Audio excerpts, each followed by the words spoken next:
Cela fait maintenant un mois que j'utilise cette mini souris, la HSK Pro 4K de la marque G-Wolf. Il s'agit de la plus petite souris wireless du monde, qui est aussi la plus légère également au passage. Et malgré ce petit gabarit, elle n'a pas à rougir comparée à la concurrence en termes de performance, car elle est tout simplement équipée d'un capteur Pixar 3395 qui est capable d'une connexion sans fil allant jusqu'à 4000 Hz de polyrate. Cette particularité la classera sur le papier dans les meilleures souris en termes de performance pure, en sachant qu'il n'y a même pas 10 souris sans fil différentes qui sont capables en fait d'une telle connectivité à l'heure actuelle.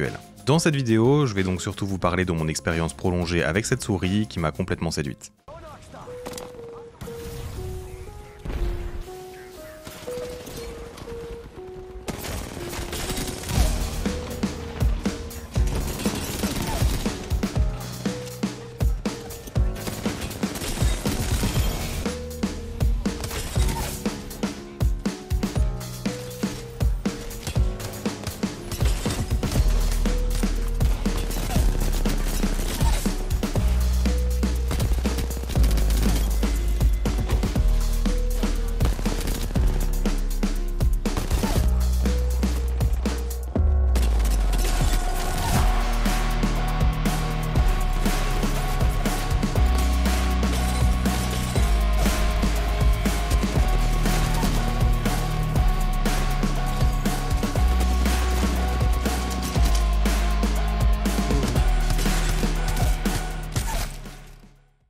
Et yo YouTube, j'espère que tu te portes bien et je vais tout d'abord remercier la marque G-Wolf qui a bien voulu m'envoyer cette souris pour que je puisse vous en parler en vidéo. Cela n'aura pas d'impact sur mon avis, je pense que vous avez l'habitude maintenant, et en fait chaque point négatif ou positif sera relevé. Pour cette review, je vais procéder de manière assez différente de d'habitude car je veux vraiment en fait avoir une discussion avec vous pour vous partager mes observations et mon expérience. Et je pense que cette vidéo sera bien plus longue que d'habitude d'ailleurs. Avant de commencer cependant, comme ça c'est fait, n'oublie pas de t'abonner à ma chaîne si ce genre de contenu te plaît. On arrive doucement vers les 4000 abonnés et ça me fait grave plaisir de voir que vous êtes de plus en plus nombreux à cliquer sur ce petit bouton, même si ça ne prend que 2 secondes à faire. Aussi, je vais me présenter brièvement pour placer le contexte qui est assez important pour cette review je trouve. Je suis donc quelqu'un qui joue principalement à des FPS multijoueurs et compétitifs depuis quelques années. Je possède plus de 50 souris et quelque chose comme 90 tapis de souris. Et d'ailleurs, la majorité de ces références datent de moins de 2 ans. J'ai une main de 18 cm de long sur 10 cm de large. Et j'ai 2 styles de grip principaux que je vais pouvoir adapter peu n'importe la souris que j'utilise lors de mes tests. Pour les souris moyennes ou grandes, je vais souvent utiliser un grip dit hybride entre claw et fingertip, qu'on appelle un claw en pince.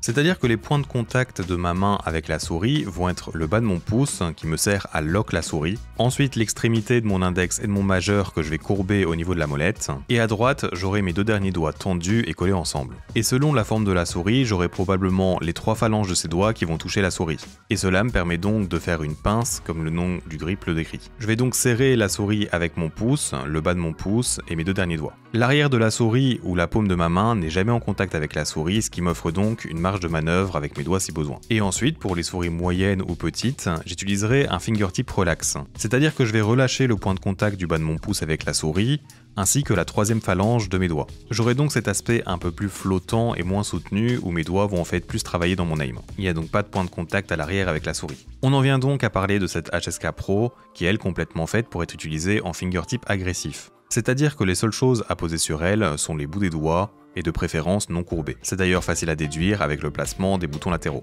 Et de toute façon, ça va être compliqué de faire plus car elle est vraiment minuscule. Je sais pas si vous arriverez à bien vous rendre compte, je vais vous mettre un petit b-roll comparé à une G Pro Superlight qui sera peut-être plus visuel. Comme vous pouvez vous en douter, ayant un grip naturel déjà basé sur le fingertip, j'ai pu m'habituer à cette souris assez facilement et réussi à être plutôt constant dès le 2e jour. Je sens que beaucoup de gens vont se dire qu'ils ne pourraient jamais jouer avec une souris aussi petite et que ce serait inconfortable ou difficile de vraiment performer avec. Eh bien, croyez-le ou non, mais de mon point de vue, c'est loin d'être aussi impossible que cela.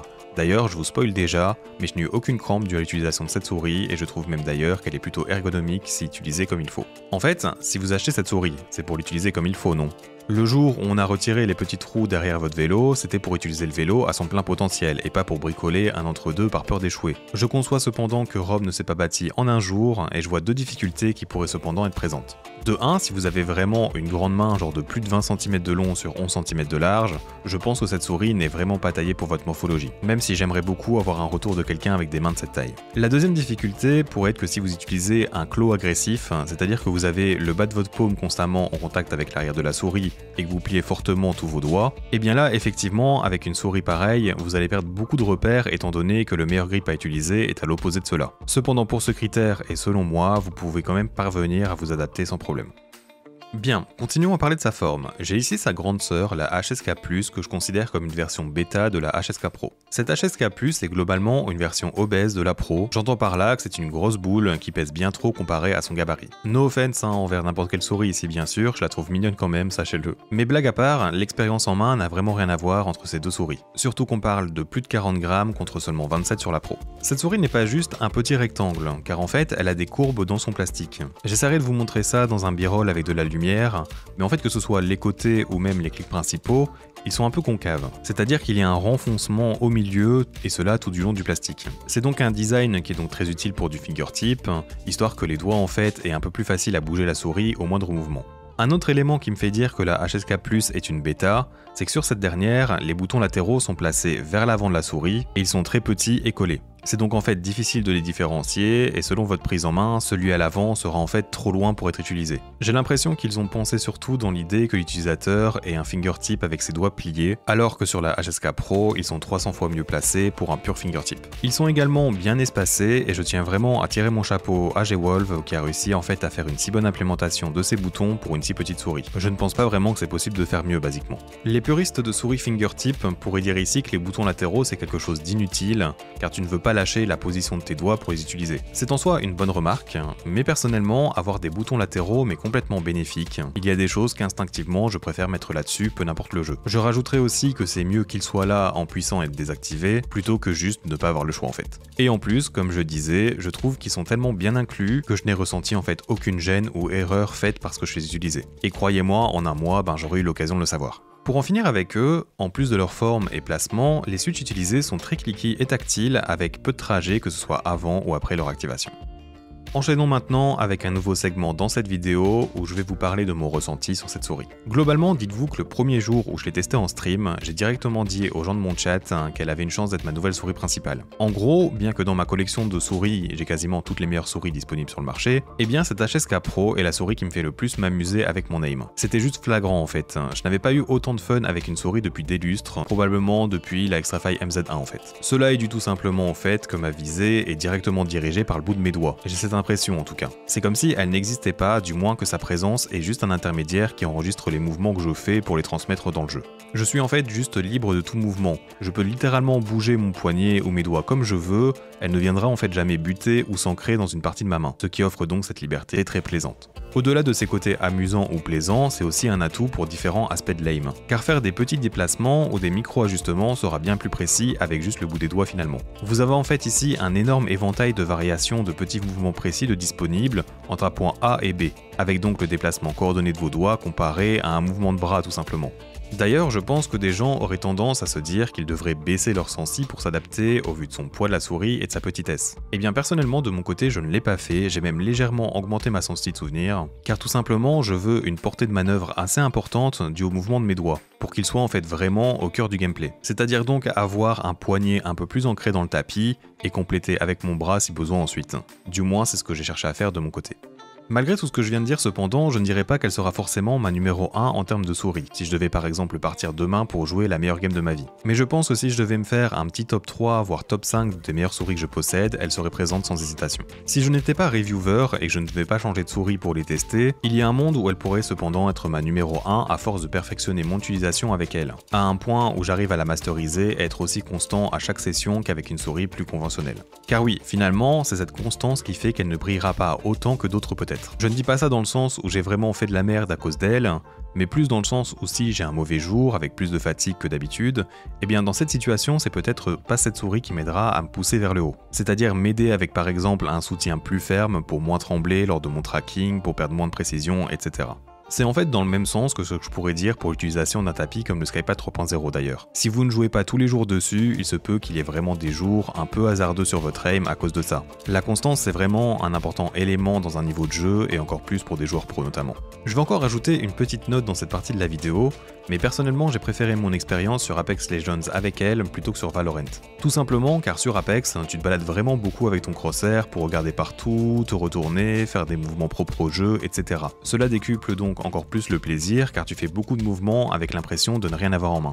Alors que pour Valorant, avec beaucoup plus de mouvements statiques et de prise de ligne, il y a forcément moins de mouvements à faire, et donc moins l'occasion de ressentir cette liberté. Je dirais même que c'est aussi plus plaisant sur les longs trackings dès le début, car il y a moins de risques de rater ça dans les premières heures d'utilisation de la souris, alors que ce sera bien plus flagrant de faire pas mal d'overflick le temps de s'habituer. Et pour clôturer cette partie, il faut savoir que j'ai joué 2 jours d'affilée avec une autre souris histoire de me déshabituer un peu à cette HSK Pro, histoire de voir ce que j'observais en revenant dessus. Et basiquement, quand je suis retourné sur elle, je me sentais de retour à la maison dû à ce mois d'utilisation, et je dirais que j'avais peut-être un peu l'aime tremblante par moment, mais le feeling est revenu très vite après quelques minutes de jeu. Et d'ailleurs, je me sentais meilleur sur cette journée dans mon aim que la précédente avec une autre souris, qui était pourtant elle aussi très bonne également. Maintenant, si vous êtes convaincu que cette souris peut être une excellente arme, je pense que vous êtes prêt à prendre connaissance de toutes ces différentes features ou autres éléments. Mais avant d'enchaîner, n'oublie pas que tu peux lâcher un pouce bleu pour m'envoyer de la force ou encore t'abonner à la chaîne pour suivre d'autres vidéos dans ce genre. Si tu as des questions, libre à toi de les poser aussi en commentaire ou encore rejoindre mon Discord où une partie de la communauté est déjà présente. Tu es bien sûr le bienvenu. Je te remercie d'être encore là à ce stade de la vidéo, et d'ailleurs profitons-en pour parler d'un sujet qui fâche, son prix. Elle n'est disponible que sur le site officiel de G-Wolve et il y a énormément de couleurs différentes. Le prix de sa version 4K est de 180$ et la version en 1000 Hz est à 140$. On va pas se mentir, c'est énorme pour un si petit truc, clairement. Mais par contre, je me sens quand même dans le besoin de défendre un peu ce prix. Quelque chose que je ne fais pas vraiment pour d'autres. En fait, de mon point de vue, il faut en premier lieu quand même saluer le fait que cette souris est un risque pour G-Wolve. Il n'y a pas d'historique qui montre une énorme demande pour ce genre de souris, du moins pas au point de faire décoller les ventes à la base, et de faire que tu vas t'enrichir sans problème avec cette souris. Et de deux, eh bien si on réfléchit un peu, on peut vite se rendre compte qu'il y a eu un coût pour de la recherche et du développement pour cette souris. Il faut savoir développer un PCB avec une solide fréquence en 4K, et l'implémenter dans une bonne forme miniature, et cela avec une très bonne molette, clic et boutons latéraux. Il faut aussi pas oublier de pouvoir rajouter la batterie de la souris bien sûr. Est-ce qu'ils font une marge de fou sur cette souris avec un prix pareil? Très certainement. Est-ce qu'ils ont le droit d'être gagnants après avoir innové et pris des risques? J'aurais tendance à dire que oui. Est-ce que si j'avais payé cette souris pour ce prix, est-ce que je le regretterais? Eh bien je pense que vous avez entendu que non, et d'ailleurs j'hésite à la racheter dans une couleur différente. Peut-être même la version 1000 Hz qui sera spécialement pour Apex car de toute façon ce jeu bug si tu montes plus haut. Il faut savoir au passage que j'ai un code promo qui est EUFRAOS qui vous permet de sauver 10$ et je pense qu'il couvrira la majorité des coûts de transport. Elles sont envoyées depuis la Chine, il n'y aura donc pas de douane à rajouter logiquement. En tout cas moi j'en ai pas eu, même quand j'ai acheté la ATS Plus il y a quelques mois. Pour ce prix, autre que la souris, vous avez quand même un paquet d'accessoires. Il y a la fameuse brosse, 2 paires de patins, 3 tiges pour allumer la souris, l'étiquette de la souris à mettre si besoin pour éviter les poussières, 2 câbles ainsi que le récepteur 4K aux couleurs de la souris, des grippes ou bandes agrippantes pour littéralement toutes les parties de la souris, et dernièrement une batterie supplémentaire en plus d'un petit testeur pour vérifier qu'elle fonctionne. J'ai quelques petites remarques pour certains de ces éléments d'ailleurs. En premier, les patins sont mauvais, comme tous ceux des récentes souris de G-Wolve. Je pense qu'ils ont juste give up à ce niveau. Personnellement, j'utilise les dots universels des Ghost Glide Edge Runner que j'aime vraiment beaucoup et je vous conseille donc de changer ces patins de base. La souris est uniforme sur le dessous, vous pourrez donc mettre beaucoup de patins tout de même. D'ailleurs, je m'étais amusé à mettre les patins en saphir de ma Lomzo Atlantis sur elle pendant quelques jours. Évitez juste de mettre le patin sous le milieu de la molette, car il se pourrait qu'elle rentre en contact lors d'une utilisation de son clic. Car il y a un trou comme vous pouvez le voir et c'est vraiment à un poil près. Ensuite, les 2 câbles sont en micro USB, un pour le récepteur et un pour recharger la souris. Les tiges servent à atteindre le bouton on-off de la souris, car il n'y a pas assez d'espace pour y faire passer votre doigt. Ce n'est pas quelque chose de nouveau chez G-Wolve. Pour les grips, ils sont complètement ok et vous n'avez pas vraiment besoin d'en acheter d'autres s'ils vous conviennent. J'ai personnellement changé car j'ai dû tester des grips, vous l'avez peut-être vu dans une précédente vidéo, mais sinon j'aurais laissé ceux de base qui me convenaient complètement. Et dans mon cas, c'est juste pour les clips principaux, histoire de ne pas trop moduler la forme de la base de la souris. Et dernièrement, pour la batterie, il me semble que celle qui est fournie en supplément est un peu plus grosse, donc il y a une utilité à en avoir une deuxième. Cela va dépendre de vous, mais cette autonomie est clairement un point noir sur cette souris. Comme vous pouvez vous en douter, le 4000 Hz draine énormément, et globalement, vous devrez prévoir de la recharger tous les jours. Il y a une LED qui clignotera en dessous de la souris, mais il se peut que vous n'y fassiez pas attention et qu'elle meure en plein milieu d'une partie. D'ailleurs, c'est quand même assez nul que ce soit du micro USB, car la recharge n'est pas des plus rapides. Il n'y a donc pas la possibilité de la recharger vite fait entre deux games et pouvoir l'utiliser constamment en sans fil. Ici, il faudra jouer avec le câble branché si vous voulez continuer votre session. Je l'ai aussi utilisée en 1000 Hz, et là je dirais qu'elle peut durer peut-être 5 jours max, quelque chose comme ça. Avec le changement de batterie, vous pourriez donc peut-être améliorer le confort de recharge avec un gain de quelques heures, mais donc avec un contre-coup de quelques grammes d'ajouté du coup. Histoire de faire une bonne transition bien dégueulasse, je vais vous glisser un petit fun fact maintenant, mais il faut savoir que le capteur de cette souris est en fait placé de travers. Il est en fait placé à l'horizontale au mieux de vertical comme 99% des autres souris. Ce changement n'a en rien impacté mon ressenti ou mes performances pour information. Nous sommes maintenant proches de la fin de cette vidéo, il me reste à parcourir quelques éléments. Dans un premier temps, parlons du logiciel qui a eu une mise à jour récente pour améliorer la qualité de vie. En gros, vous avez bien sûr tous les réglages comme d'autres souris, mais aussi le fait de pouvoir appliquer un mode automatique qui va s'occuper de changer le polling rate selon la situation. Pour exemple, vous lancez un jeu de type FPS en plein écran, la souris va switcher sur une connexion en 4K Hz. Et dès que vous fermez le jeu, elle passera à 500 Hz sur votre bureau pour économiser de la batterie. C'est plutôt pas mal comme feature si vous voulez ne pas changer à chaque fois par vous-même. Ensuite, je vais relever que j'ai eu un problème de qualité de construction dès le deuxième jour de test. C'est-à-dire que le plastique du côté gauche avait un peu de jeu, d'ailleurs il en a encore un peu maintenant, comme s'il n'était pas bien maintenu avec la paroi intérieure. J'ai essayé de mettre de l'aluminium adhésif directement à l'endroit où je pensais que c'était le problème, c'est bien visible vu que la souris est trouée en dessous, et donc pas besoin de l'ouvrir. Mais cela n'a en fait trop rien changé, et finalement ce ressenti s'est amoindri au fil du temps, au point où je le remarquais même plus. J'imagine que c'est grâce à la saleté rejetée par le tapis qui est accumulée comme on peut le voir en bas à gauche de la souris, ce qui a fait en fait qu'elle s'est consolidée.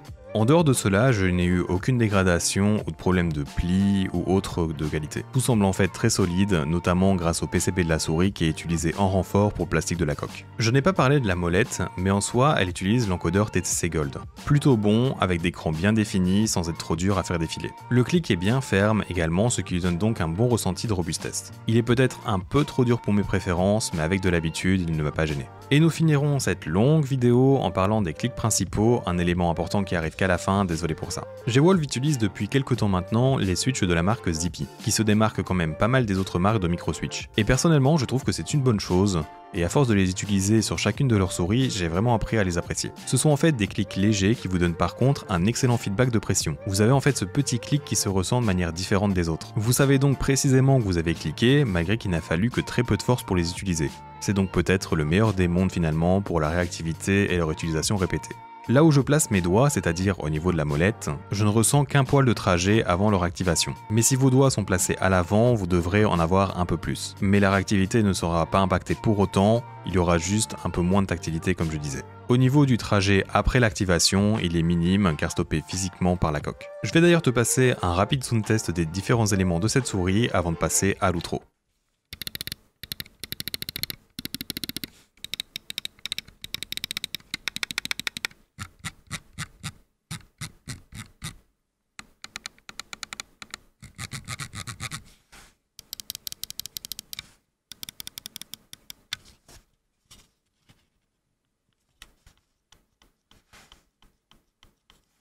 Voilà, je pense que j'ai su exprimer tout ce que j'avais à dire sur cette HSK Pro qui est vraiment unique. Elle va avoir mon badge de validation car je sais qu'elle va être la souris parfaite pour une audience bien spécifique. Et c'est pour cela que je veux encourager la création de produits de niche qui sortent du lot. Du moins s'ils sont aussi bons que cela. Et il faut savoir que c'est globalement une souris que je vais garder à proximité pour rejouer dessus entre deux tests de souris.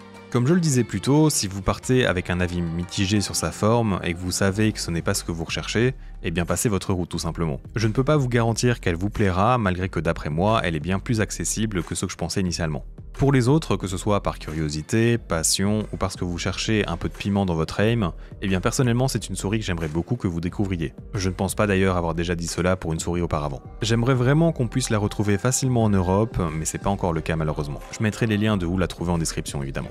Elle m'a vraiment donné envie d'essayer des souris comme celle de la marque Zonconing, je pense que certains d'entre vous doivent connaître. C'est donc tout pour cette vidéo, j'espère qu'elle t'a plu car moi j'ai vraiment pris du plaisir à sortir un peu de mes reviews classiques avec cette souris, en plus donc d'avoir rallongé ma période de test. Avec cela dit, j'espère donc te revoir dans un futur proche, et à bientôt.